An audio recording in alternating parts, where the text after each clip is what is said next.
Enzymes, I talked about these before. Again, enzymes help increase the reaction rate of reactions, of chemical reactions. They are made of proteins. So that's why we're talking about them again. They're enzymes that are going to help speed up a chemical reaction to make a new product. So they essentially act to lower the activation energy and speed up the reaction. They usually end in ASE or ACE, so hydrolases, oxidases, and that's dependent on the hydro, and the oxy depends on what reaction they're helping speed up. Nucleic acids, the final macromolecule of all of our 4 macromolecules, includes DNA and RNA. These are the building blocks that make up a lot of our DNA and RNA. Nucleic acids are the final macromolecule of our 4 macromolecules.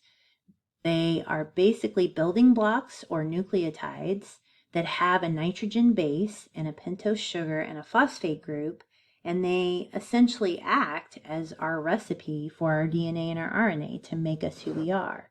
Now, again, there's this sugar phosphate backbone, so there's going to be that carbohydrate backbone that's going to hold these nucleotides, but the nucleic acids are the nucleotides, and these are the largest molecules in the body. DNA has the deoxyribonucleic acid.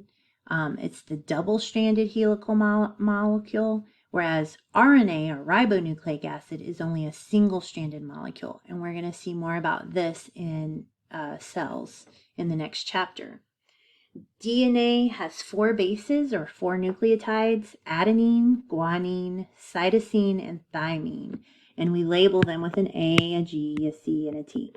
RNA has 4 bases as well: adenine, guanine, cytosine, and instead of having thymine, RNA has something called uracil. The DNA is going to provide the instructions or the recipe for synthesizing and making proteins, making all those things that make us. The RNA is going to be carrying out the recipe, putting the ingredients together and coming out with the cake product. DNA replicates before cell division, making sure that all the cells have the same DNA in them. RNA has 3 varieties that are going to work to carry out the recipe and make the recipe: messenger RNA, transfer RNA, and ribosomal RNA. And again, we'll talk about all of these in turn when we talk about DNA and RNA transcription and translation in the cell in Chapter 3. One of the things I would like you to do is go to the video in Section D and watch it about macromolecules. The last thing that's in this chapter that I want to talk to you about is ATP. I've mentioned it here and there, but just to remind you, adenosine triphosphate. It has 3 phosphate groups, tri. This is our energy source. This is what we thrive on. So these 3 phosphate groups are bound together, and these bonds are high energy. So this is our energy source. And so these phosphates, when they're moved to other molecules, it's providing energy.